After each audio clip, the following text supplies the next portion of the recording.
함께 나누실 하나님 말씀은 사도행전 13장 42절에서 52절까지입니다. 저와 여러분이 한 절씩 그대로 읽으시겠습니다. 그들이 나갈새 사람들이 청하되 다음 안식일에도 이 말씀을 하라 하더라. 회당의 모임이 끝난 후에 유대인과 유대교에 입교한 경건한 사람들이 많이 바울과 바나바를 따르니 두 사도가 더불어 말하고 항상 하나님의 은혜 가운데 있으라 권하니라. 그 다음 안식일에는 온 시민이 거의 다 하나님의 말씀을 듣고자 하여 모이니 유대인들이 그 무리를 보고 시기가 가득하여 바울이 말한 것을 반박하고 비방하거늘 바울과 바나바가 담대히 말하여 이르되 하나님의 말씀을 마땅히 먼저 너희에게 전할 것이로되 너희가 그것을 버리고 영생을 얻기에 합당하지 않은 자로 자처하기로 우리가 이방인에게로 향하노라.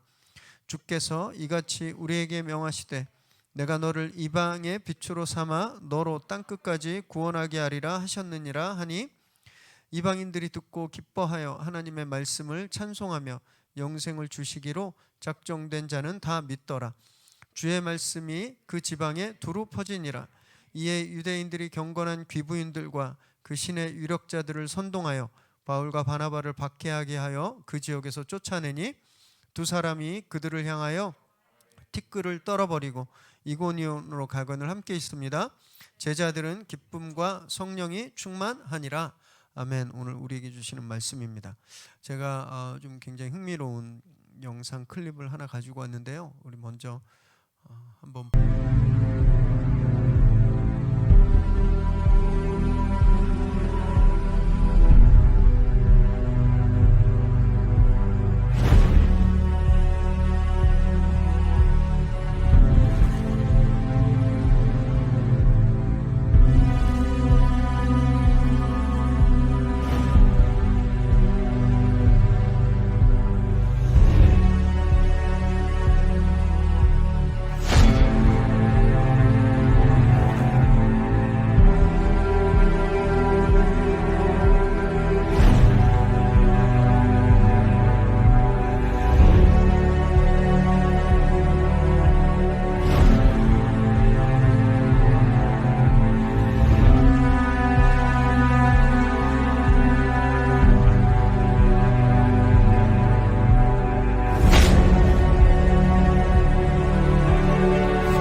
We all know that wolves kill various species of animals, but perhaps we're slightly less aware that they give life to many others.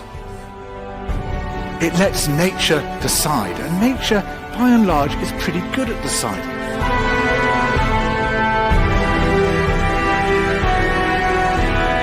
The wolves, small in number, transform not just the ecosystem of the Yellowstone National Park, this huge area of land, but also its physical geography.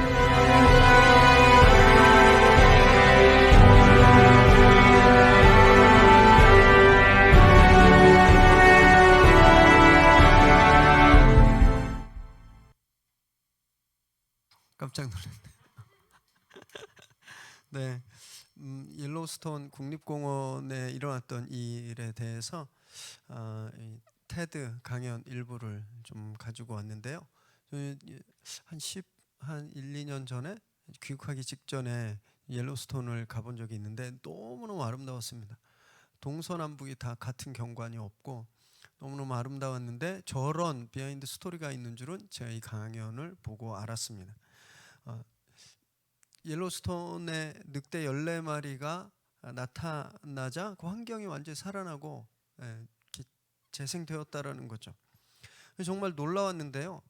원래 늑대가 없어야 더 평화로울 것 같잖아요. 늑대가 없어야 초식동물들, 저희 같은 초식동물들이 안 잡혀 먹고 평화롭게 잘 살고 생태계도 더 번성할 것 같다고 생각이 들 텐데 오히려 그랬더니 더 죽어갔다는 겁니다.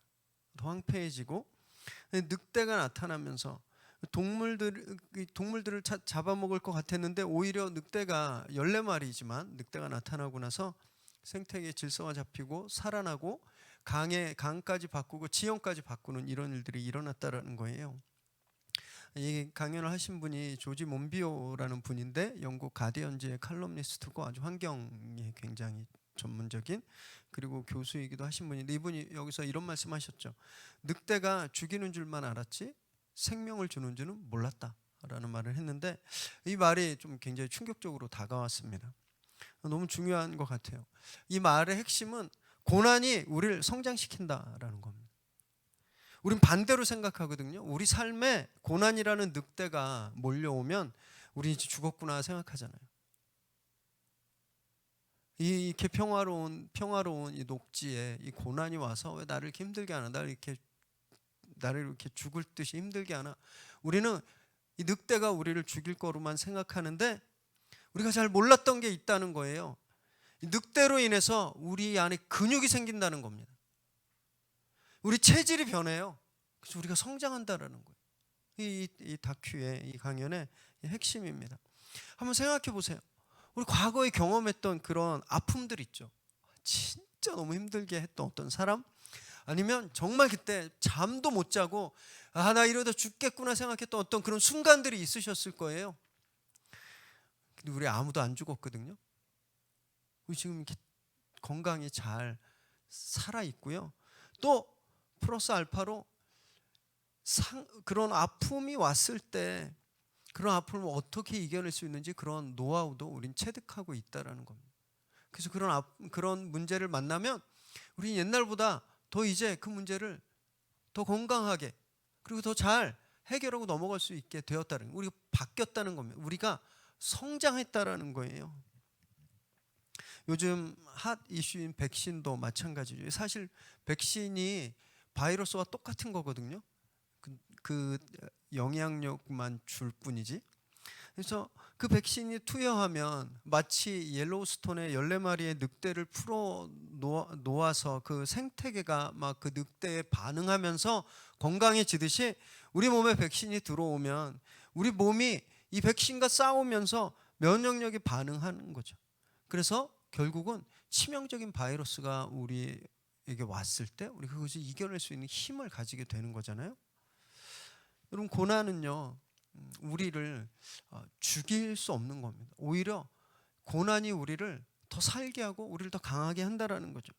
구약의 선지자 예레미야도 똑같은 고백을 했는데요. 예레미야가 3장 22절에서 23절 함께 읽을까요? 시작. 여호와의 인자와 긍휼이 무궁하심으로 우리가 진멸되지 아니함이니이다. 이것들이 아침마다 새로우니 주의 성실하심이 크시도소이다. 예레미야가 여기서 우리 찬양도 아시죠? 아침마다 새롭고 늘 새로우니, 너무 은혜스러운 찬양이잖아요. 이 너무 좋아 보이고 아름다운 가사지만 예레미야가 당시 이 고백을 할 때 그 상황은요 정말 반대였습니다. 현실은 정말 반대였어요.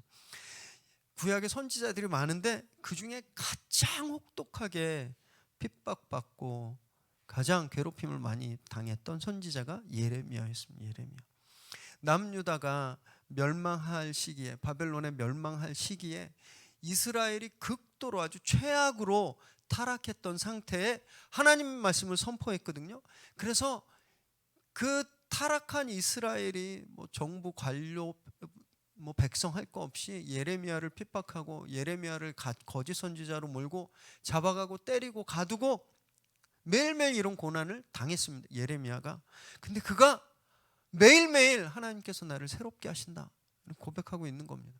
왜냐하면요 그가 고난을 당해서 그의 삶에 늑대가 왔는데 죽을 줄 알았는데 하나님의 은혜로 자기가 살게 되는 거예요.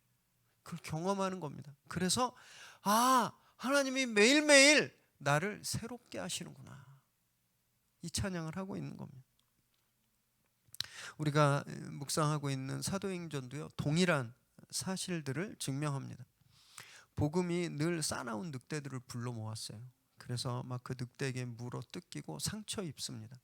근데 그럴수록 복음이 더 확대되는 거예요. 그럴수록 교회가 더 성장하는 겁니다.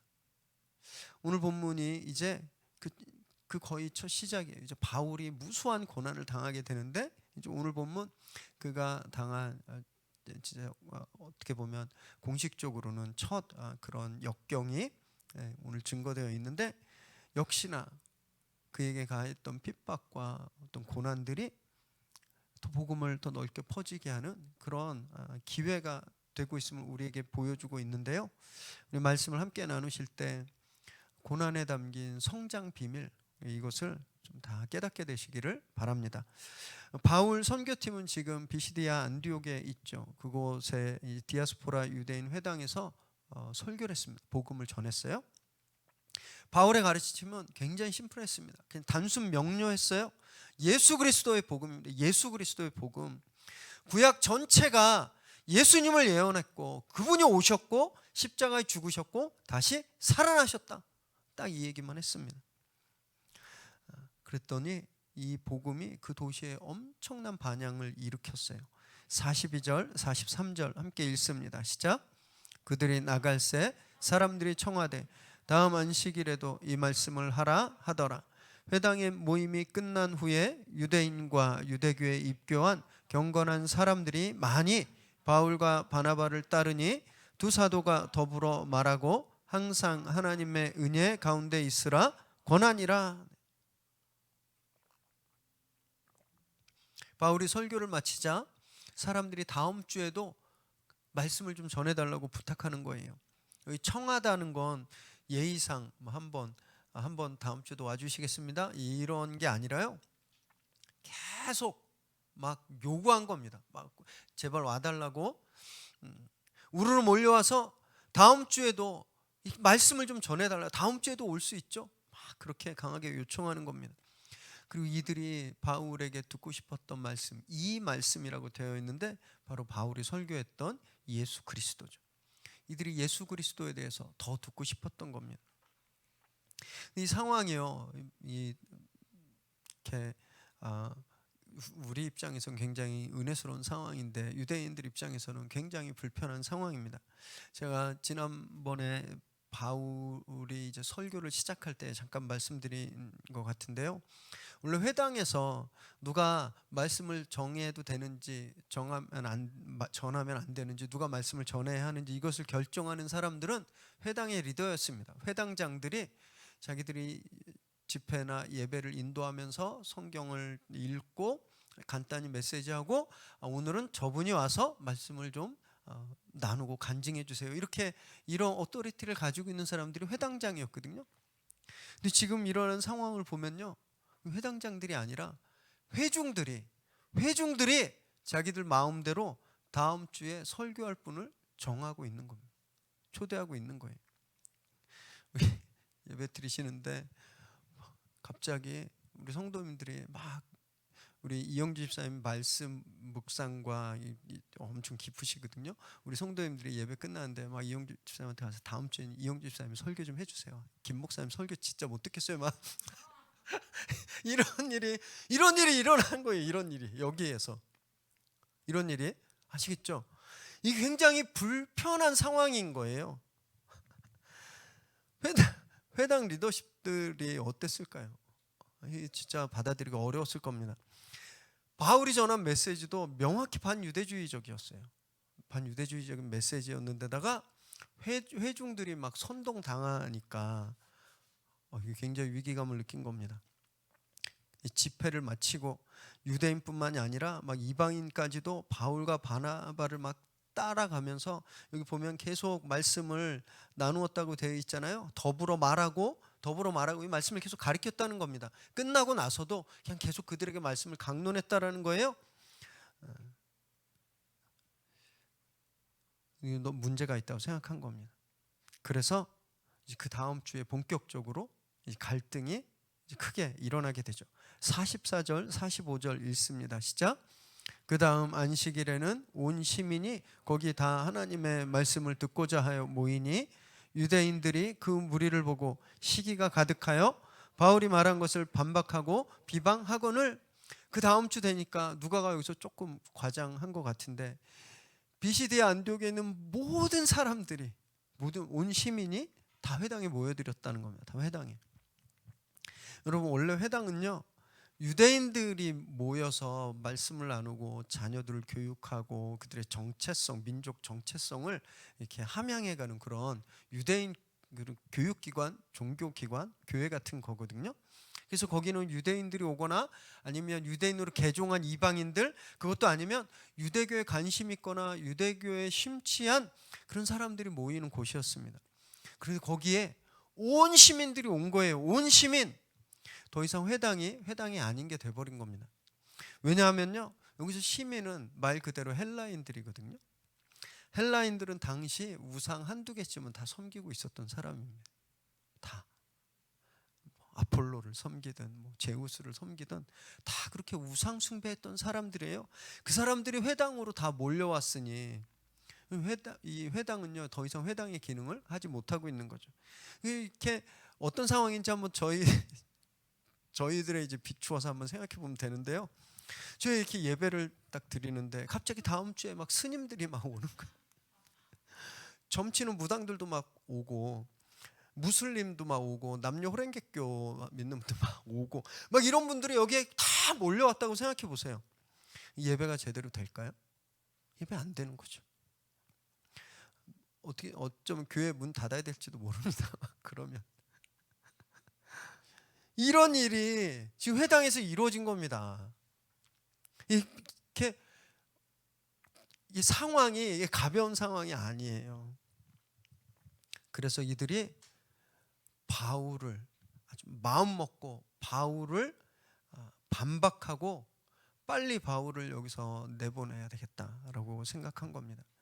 그걸 한글 성경에서는 시기하다라고 번역했는데 제 생각엔 그리고 저뿐만이 아니라 요즘 좀 현대의 바울 연구가들은 이 해석이 잘못됐다라고 이야기합니다. 이 시기라는 단어가 젤루라는 말이에요. 여기서 영어 젤러스가 나왔거든요. 질투라는 말. 그런데 이 젤루라는 단어에는요, 이쁜 사람을 질투하는 그런 시기하는 그런 뜻만 있는 것이 아니라 열심, 열정이라는 뜻도 있습니다. 바울이 회심 전에 율법의 열심이었죠. 율법을 그냥 이것만이 진짜다 율법의 열심이었어요. 그래서 어떻게 했죠? 율법을 어기는 율법과 다른 것을 말하는 기독교인들을 잡으러 다녔죠. 이것이 바울의 열심이었습니다. 그거하고 똑같은 열심인 거예요. 지금 이들이. 단지 바울이 인기가 많아서 바울이 설교하니까 막 온 동네 사람들 다 와서 인기가 많아서 시기하는 거 아니에요. 회당은 원래 온 동네 사람들 오는 곳이 아니었습니다. 시기하는 게 아니에요. 문제가 있다고 생각한 겁니다. 자기들이 하는 율법과 전혀 다른 이야기를 하고 백성들을 현혹시키는 바울, 이 문제가 있다고 생각한 거예요. 그래서 율법을 지키고자 하는 열심이 생긴 겁니다. 그 열심으로 바울을 반박하고 있는 거예요. 바울이 옛날에 가졌던 열심과 똑같은 열심입니다. 그 시기와 그 젤루와 똑같은 젤루인 거예요. 지금 율법의 열심인 유대인들이 복음의 열심이었던 바울을 핍박하고 비난하죠. 여러분 그래서요 무엇의 열심인가가 우리 인생을 다르게 합니다. 바울도 옛날에 그랬어요. 바울이 옛날에 율법의 열심이었을 땐 복음을 핍박하고 예수 믿는 분들을 잡아가두고 죽인 사람이었지만 그가 회심하고 복음의 열심을 내게 되었을 때 그의 삶이 완전히 달라지게 되는 거죠. 그래서 우리는요 내가 지금 무엇에 열심을 내고 있는가, 내가 무엇을 열심히 하고 있는가, 내가 무엇을 열심히 붙잡고 있는가, 그걸 보면 내 삶이 어떤 삶인가를 알 수 있는 거죠. 돈에 열심인 사람과 또 구제하는 것에 열심인 사람은 삶이 완전히 다릅니다. 돈에 열심인 사람은 돈의 지배를 받아요. 그러나 구제하고 섬기는 데 열심인 사람은 돈을 지배합니다. 그래서 막 주고 남에게 흘려보낼 수 있는 거죠. 권력에 열심인 사람은요 끊임없이 거짓말하고 싸우죠. 남을 의심하고. 그러나 섬기는 데 열심인 사람은 양보하고 희생합니다. 무엇에 열심인가에 따라서 우리 삶이 달라지고 우리 운명과 인생이 달라진다라는 거예요. 그래서 우린요, 나는 지금 무엇을 열심히 하고 있을까? 내 열심은 무엇일까? 내가 지금 무엇에 몰입하고 있을까? 내 인생의 제1 우선순위는 무엇일까? 좀 곰곰이 생각해 보아야 되는 거죠. 만약에 내가 지금 열심 내고 있는 것이 복음이 아니라면 여러분 그것들을 좀 다 내려놓으시기 바랍니다. 그래서 정말 예수 그리스도가 나의 구주 되신 그 복음, 그 사실만 정말 그것에만 열심을 내는 저와 여러분 되시기 바랍니다. 그래서 우리 삶이 다른 것들, 정말 시간 가면 없어지고 바람 불면 사라질 그 하찮은 것들에 목숨 걸고 열심히 사는 저 세상과 질적으로 또 양적으로 완전히 다른 그런 삶을 사는 저와 여러분 되시기를 주님의 이름으로 축원합니다. 46절 47절 읽습니다. 시작. 바울과 바나바가 담대히 말하며 이르되 하나님의 말씀을 마땅히 먼저 너희에게 전할 것이로되 너희가 그것을 버리고 영생을 얻기에 합당하지 않은 자로 자처하기로 우리가 이방인에게로 향하노라.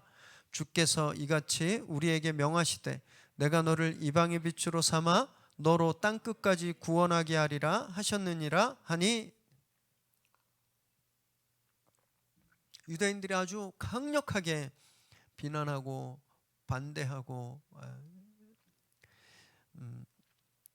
그리고 비판했겠죠. 막 율법을 들어가면서 조목조목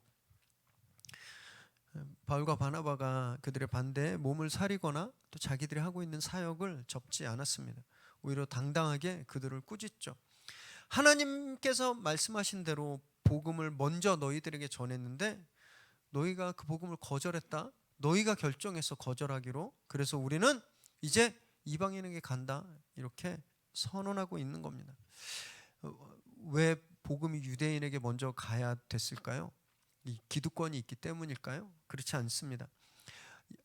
구약에 하나님께서 이스라엘을 택하셔서 세상의 모범을 보여주셨죠. 하나님의 백성으로 사는 것이 어떤 삶인지, 하나님과 하나님의 백성이 어떤 관계인지 그것을 이스라엘을 통해서 하나님 보여주셨고 그 약속을 그들의 조상들과 맺으셨잖아요.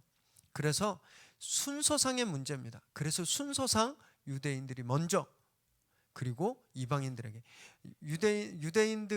유대인들이 기득권이 있기 때문에 먼저 유대인들이 다 갖고 남는 거 다른 민족 사람들 이게 아니라는 거예요. 물이 산에서 흐르면 바다까지 다 흘러가잖아요. 물이 산 중턱에서 멈추지 않죠. 바다까지 다 흘러가는 겁니다. 하나님의 은혜가, 하나님의 구원의 은혜가 다 바다까지 흘러가는데 누가 먼저 그 은혜를 맛보느냐, 이 순서의 문제라는 거예요.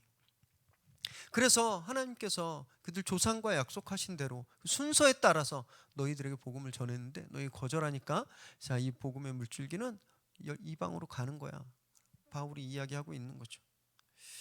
그리고 나서 또 놀라운 선언을 하는데요. 자신을 이방의 빛으로 삼았다. 이렇게 말합니다. 진짜 바울 선생님은 파도 이상해요. 존경스러워요. 파면 팔수록 너무너무 존경스러운데 이 말씀은 이사야 49장 6절 말씀을 인용했거든요. 우리 이사야 49장 6절 말씀 함께 읽습니다. 시작. 그가 이르시되 내가 나의 종이 되어 야곱의 지파들을 일으키며 이스라엘 중에 보존된 자를 돌아오게 할 것은 매우 쉬운 일이라. 내가 또 너를 이방의 빛으로 삼아 나의 구원을 베풀어서 땅끝까지 이르게 하리라. 원래 이 말씀은요, 나중에 오실 메시아에 대한 예언의 말씀이에요. 하나님께서 메시아를 세워서 너를 통해서 유대인뿐만이 아니라 이방인들도 다 구원을 얻게 그렇게 빛을 비추게 하겠다, 이 말씀을 하셨는데 지금 바울이 이 말씀을 누구에게 한 말씀이라고 보는 거예요? 이 말씀 나에게 하신 거예요. 하나님이 나를 이방의 사도로 삼아서 내 이방인에게 복음을 전하게 하시겠다고 하는데 너희가 복음을 거절하니까 내가 이 말씀대로 이방에 나가서 복음의 빛을 전하겠다라고 말하는 겁니다.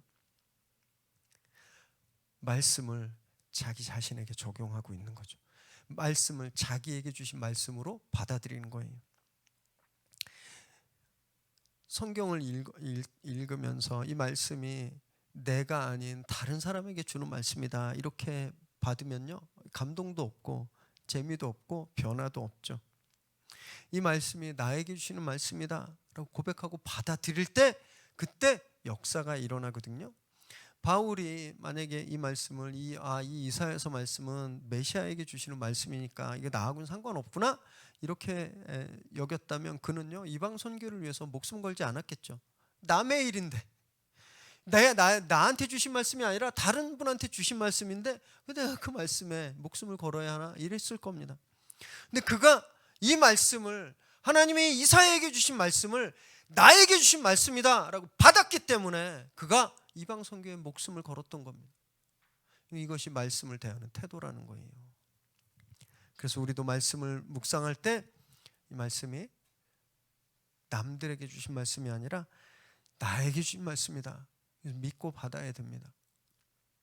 그렇지 않고 하나님 주신 말씀을 가지고 다른 사람들을 정죄하고 차별하고 저주하는데 사용하면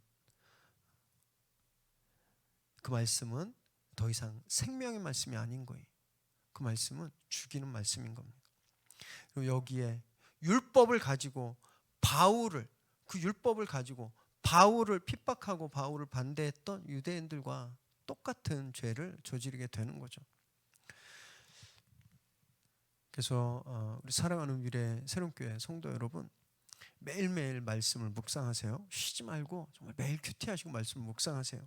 그리고 무엇보다 그 말씀을 나한테 주시는 말씀이다 라고 받으시기 바랍니다.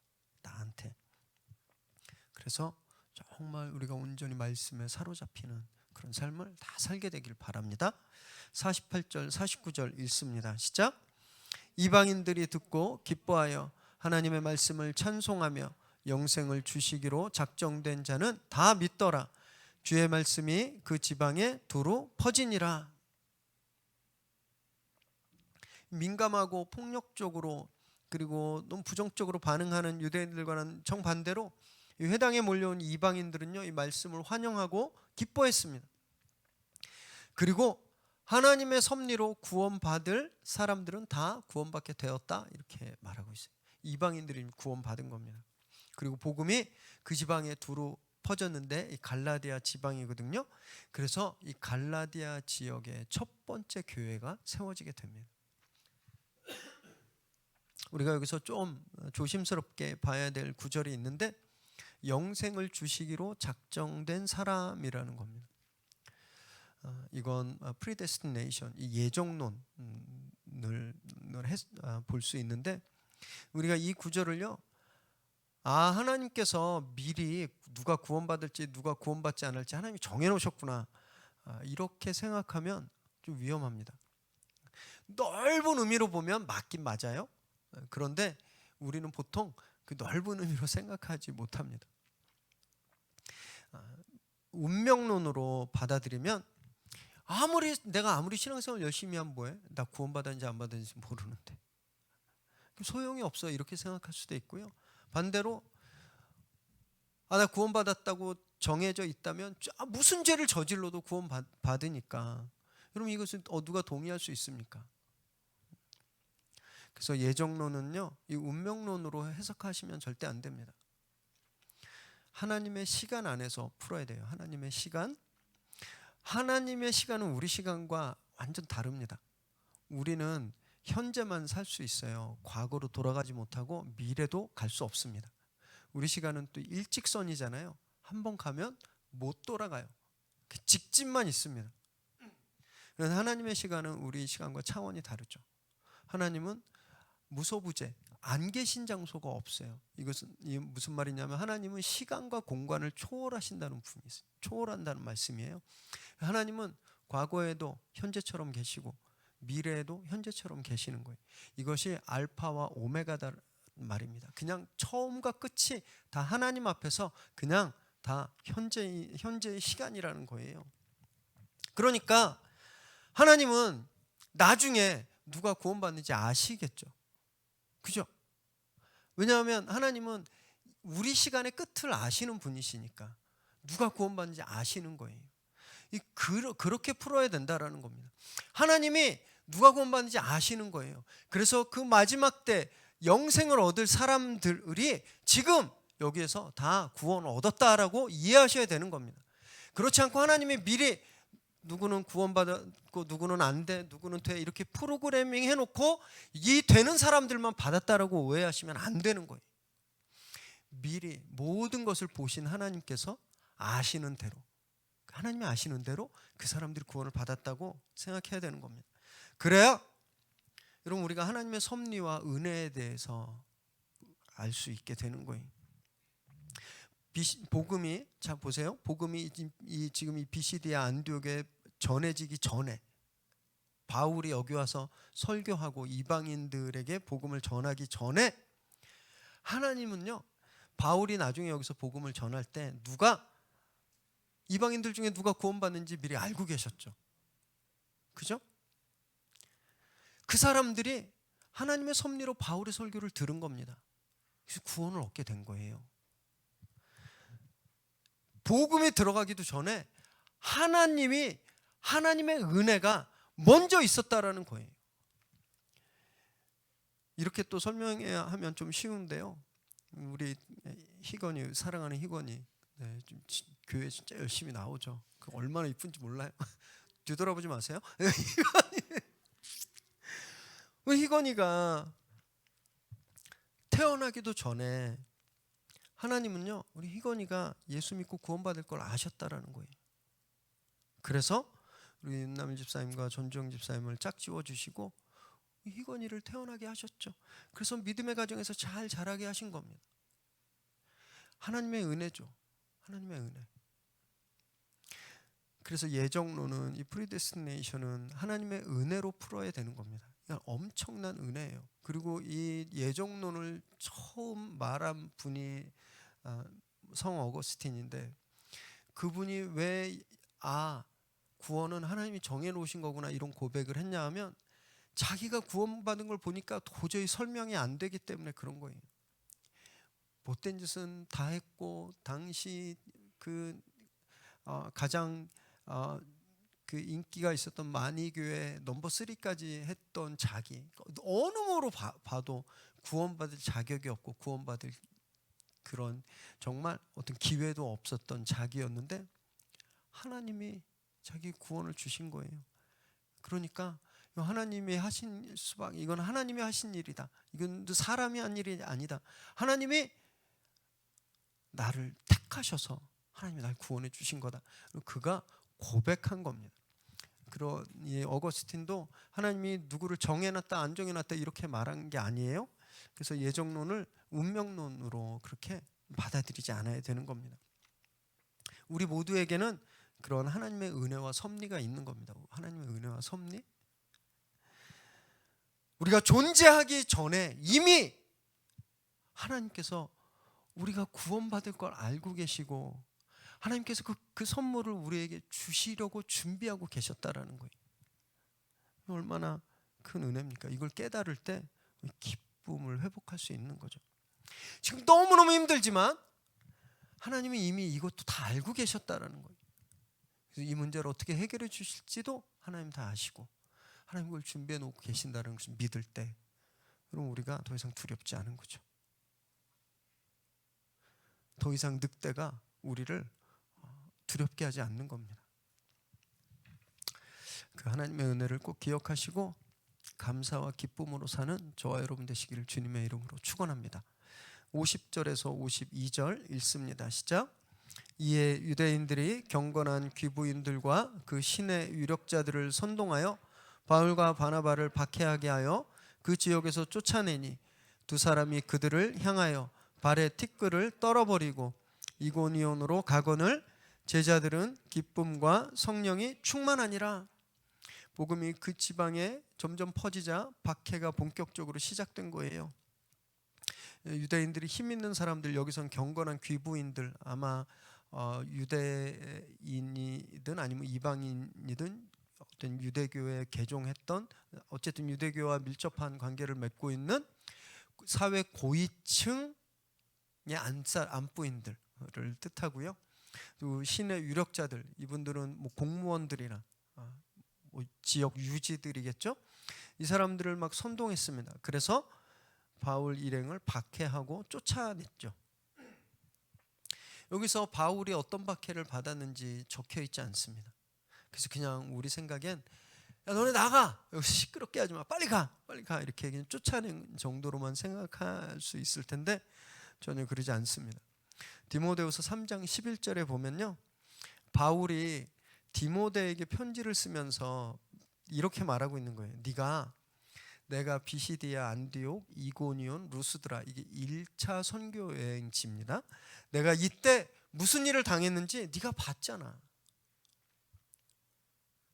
그런데 하나님께서 그 모든 일 가운데, 그런 핍박 가운데 나를 건지셨어, 이렇게 말하고 있거든요. 자, 그러면 그 내용들이 뭘까? 그 박해의 내용들이 뭘까? 고린도 후서에 보면요, 바울이 처음으로 자기가 당한 핍박과 고난의 내용들을 적고 있는데, 고린도서 11장 23절에서 25절 읽습니다. 시작. 그들이 그리스도의 일꾼이냐 정신없는 말을 하거니와 나는 더욱 그러하도다. 내가 수고를 넘치도록 하고 옥에 갇히기도 하고 더 많이 하고 매도 수없이 맞고 여러 번 죽을 뻔하였으나 유대인들에게 40에서 하나 감한매를 5번 맞았으며 3번 태장으로 맞고 1번 돌로 맞고 3번 파선하고 일주야를 깊은 바다에서 지냈으며.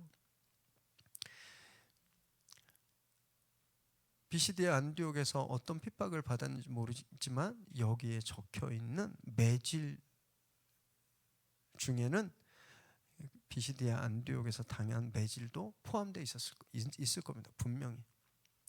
단순히 위협만 받은 것이 아니라 폭행과 폭력이 시작된 거예요. 여기서 매질당했습니다.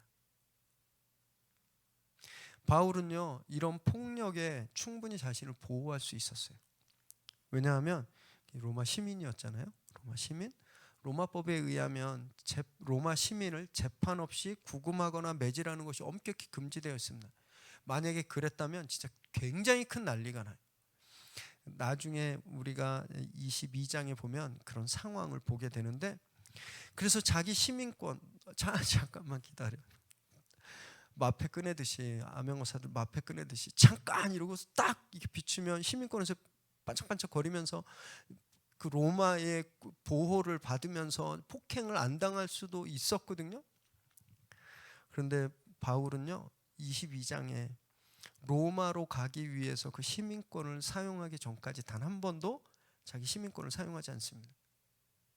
그 베네핏을 사용하지 않아요. 그냥 때리면 맞았습니다. 그리고 발에 티끌을 털고 이고니온으로 가죠. 여기서 발에 티끌을 턴다라는 건 유대인들의 풍습인데, 유대인들이 보통 사마리아 지역을 어쩔 수 없이 들어가면 그 저주받은 땅이잖아요. 그래서 그 저주가 자기 발에 묻지 않도록 신발과 옷을 털었습니다. 또는 어떤 지역에 하나님의 저주를 구하면서 그곳을 떠날 때 하나님의 저주가 자기한테 묻지 않도록 신발을 털었던 그런 풍습이 있는데, 지금 바울이 그러고 있는 거예요. 나는 내가 할 도리를 다 했어. 너희들에게 복음을 다 전했는데 너희들이 거절했다. 그 책임 나한테 있지 않아? 하나님이 그 책임을 나한테 묻지 않으실 거야 라고 신발을 터는 거죠. 그들이 간 이고니온은 비시디아 안디옥에서 더 동쪽 내륙 지역으로 위치한 도시인데, 저희가 다음 주에 그 지역은 좀 더 자세히 살펴보고요. 충분히 화날 만한 상황이죠. 매 맞고 뭐 잘못한 거 없잖아요. 바울이 무슨 매 맞을 짓을 한 거 아니잖아요. 억울하게 매 맞고 쫓겨가는 상황이 진짜 화날 만도 한데, 보니까 기쁨과 성령이 충만했다라고 되어 있습니다. 우리는 고난이 없으면 기뻐할 거라고 생각하잖아요. 고난이 없으면, 이것 때문에 내가 기뻐하지 못한다고 생각해요. 이 문제만 없으면 내가 기뻐할 거라고 생각하는데, 여러분, 기쁨은요, 문제가 없다고 우리에게 주어지는 것이 아닙니다. 그렇게 매맞고 복음 때문에 핍박을 당했지만 바울이 가지고 있는 기쁨을 빼앗아갈 수 없었던 거예요. 성령께서 그들을 이끌고 계심을 알았기 때문에 이제 자기가 진짜 이방 세계로 복음을 가지고 가는 것을 알았기 때문에, 복음이 이제 이방 세계로 더 쭉쭉 퍼져나갈 것을 소망으로 보았기 때문에 기뻐한 겁니다.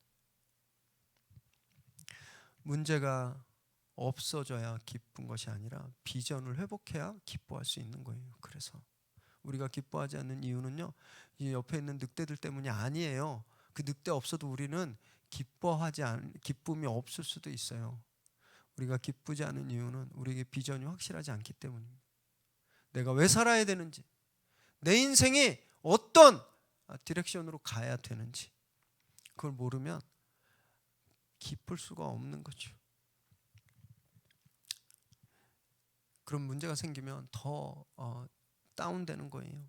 신앙생활 잘했는데 예배도 잘 드리고 막 새벽 예배도 막 줌으로 막 들어왔는데 왜 이런 문제가 생기나?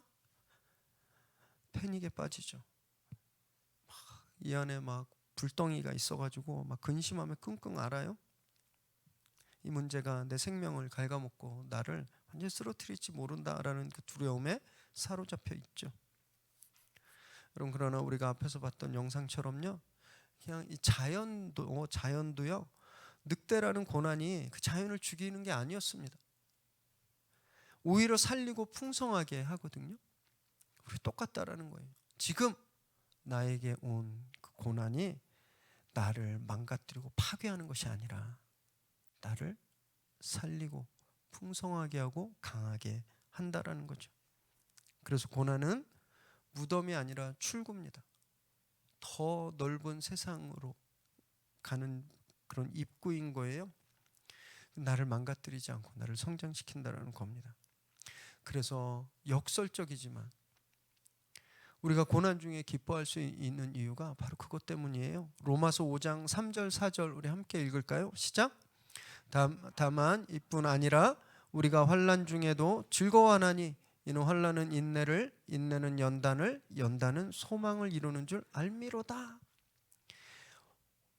우리가 고난 중에도 늑대에 둘러싸여 있어도 기뻐할 수 있는 이유는요, 그 문제가, 그 고난이 나에게 참을성을 길러주기 때문에, 나를 참을 수 있게 만들기 때문에. 그래서 불을 통과하게 하니까, 쇠가 불을 통과하면 강철이 되잖아요. 강해지잖아요. 그것처럼 불을 통과하는 연단을 통과하는 힘을 우리에게 주는 거예요, 이 환난이. 그래서 마침내 소망을, 하나님이 나에게 주신 뜻을 이루게 하기 때문에 환난이 오면 기뻐할 수 있는 거죠. 사랑하는 여러분, 고난이란 늑대가 우리를 성장시킨다라는 것을 믿으시기 바랍니다. 바울이 기뻐했던 건 바로 그것 때문이에요. 자기를 물어뜯는 이 늑대가 자기 하나님께 받은 그 비전과 그 소망을 이루게 할 것을 알았기 때문에 기뻐할 수 있었던 겁니다. 지금 정말 싸나운 늑대들에게 둘러싸인 분들 계실 거예요. 여러분, 늑대를 보지 마시고 성령께 집중하시기 바랍니다. 성령께서 나를 이 상황 가운데 하나님의 섭리로 나를 이끌어 가시고 나를 구해 주시고 나를 강하게 하시는 것을 믿으시기 바라요. 그래서 성령께 몸을 의탁하십시오. 그래서 기쁨을 회복하고 성령으로 충만하시기를 주님의 이름으로 축원합니다.